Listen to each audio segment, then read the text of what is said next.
Hi there everyone, welcome to my channel. So in this video we will talk about the benefits of reading a book. Before we start, I would like to say thank you so much to all my viewers, silent viewers, and supporters in my channel. Thank you for watching my videos.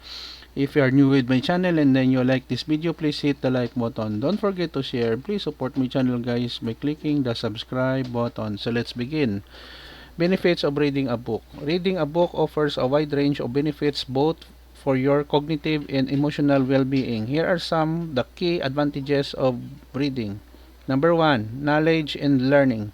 Expands vocabulary. Reading exposes you to the new words and phrases, helping you improve your language skills and vocabulary.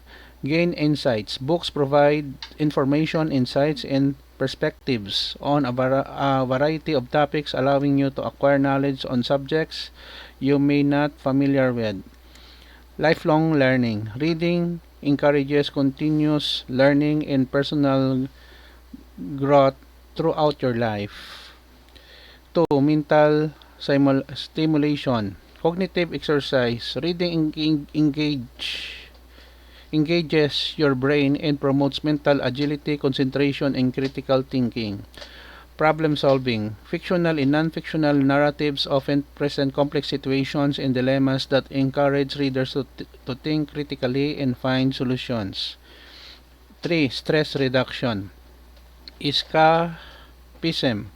Reading can transport you to different worlds, providing an escape from everyday stress and worries. Relaxation. Reading in a good book can be a smoothing and calming activity, helping you to reduce stress and anxiety.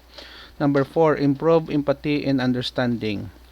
Character development. Fictional stories introduce you to diverse characters and their experiences, enhancing your ability to empathize with others. Cultural awareness. Reading about different cultures and perspectives fosters a broader understanding of the world.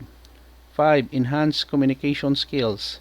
Better writing exposure to well-written prose can improve your own writing skills and communication abilities. Conversational topics. Reading a variety of books provides you with wealth of topics to discuss in conversations with others. 6. Entertainment. Pleasure and enjoyment. Reading is a source of entertainment, offering enjoyment, suspense, rumor, and excitement.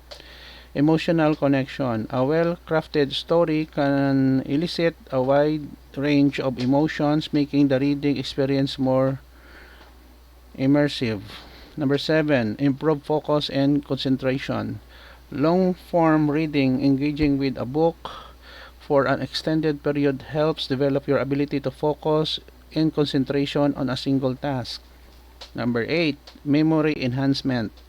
Retention. Reading requires you to remember characters, plot, details, and other elements, which can enhance your memory skills. Mental exercise. Regular reading exercises your memory and cognitive function, potentially reducing the risk of cognitive decline as you age. 9. Better sleep. Establishing a reading routine. Many people find that reading before bed can help them relax and improve their sleeping quality. 10. Personal growth. Inspiration. Inspirational and self-help books can provide guidance, motivation, and new perspectives to support personal growth and self-improvement. 11. Empowerment. Knowledge is power. Reading can empower you with information and ideas, enabling you to make informed decisions in various aspects of life. 12. Social connection. Book clubs. Joining a book club or discussing books with others can foster social bonds and create opportunities for meaningful conversations. In summary, reading books is a versatile activity that not only entertains but also enriches your mind, broadens your horizons, and contributes to your personal and intellectual development. It's a valuable habit to cultivate throughout your life. Okay guys, so this is the end of my presentation and report on benefits of reading a book. Thank you so much for watching. Don't forget to like, share, and please support my channel guys if you are new by clicking the subscribe button. See you in the next video tutorial, guys. This is your friend Jake saying bye bye for now.